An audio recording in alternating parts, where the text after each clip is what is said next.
நல்லாட்சினா எடப்பாடியார்தான்.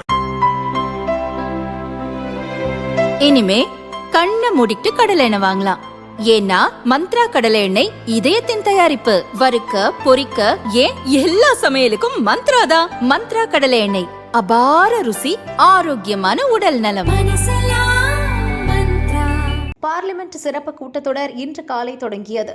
லோக்சபா மற்றும் மாநில சட்டசபைகளில் மகளிருக்கு 33% இட ஒதுக்கீடு அளிக்கும் அரசியலமைப்பு சட்ட திருத்த மசோதா, தொகுதிகள் மறுவரையறை மசோதா, யூனியன் பிரதேசங்களின் சட்ட திருத்த மசோதா ஆகிய 3 மசோதாக்களை லோக்சபாவில் தாக்கல் செய்ய சபாநாயகர் ஓம் பிர்லாவிடம் மத்திய அமைச்சர் அர்ஜுன் ராம் மேக்வால் அனுமதி கோரினார்.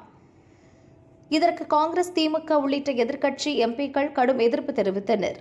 கடும் அமளியில் ஈடுபட்டனர். இதனால் சபையில் கூச்சல் குழப்பம் நிலவியது. காங்கிரஸ் மூத்த எம்பி KC வேணுகோபால் பேசுகையில், நாங்கள் மகளிர் இட ஒதுக்கீட்டை ஆதரிக்கிறோம், ஆனால் தொகுதி மறுவரையறை மசோதாவை எதிர்க்கிறோம் என்றார்.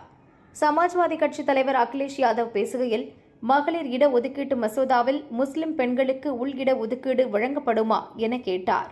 இதற்கு மத்திய உள்துறை அமைச்சர் அமித்ஷா பதிலளித்தார். மத ரீதியாக இட ஒதுக்கீடு வழங்குவது என்பது அரசியல் சாசனத்திற்கு எதிரானது. மகளிருக்கான 33% ஒதுக்கீட்டில் முஸ்லிம் பெண்களுக்கு உள் இட ஒதுக்கீடு இல்லை என அமித்ஷா கூறினார்.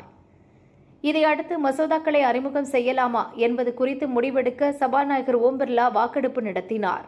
வாக்கெடுப்பில் மொத்தம் 333 எம்பிக்கள் பங்கேற்றனர். மசோதாக்களுக்கு ஆதரவாக 207 பேரும் எதிராக 126 பேரும் வாக்களித்தனர். மசோதாக்களை அறிமுகம் செய்ய தேவையான எம்பிக்கள் ஆதரவு கிடைத்தது.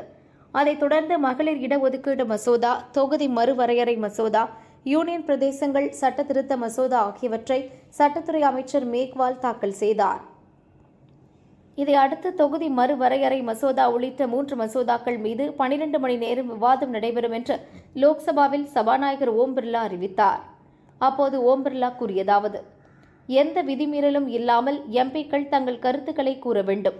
மசோதாக்களை தவிர வேறு எதை பற்றியும் பேசக்கூடாது.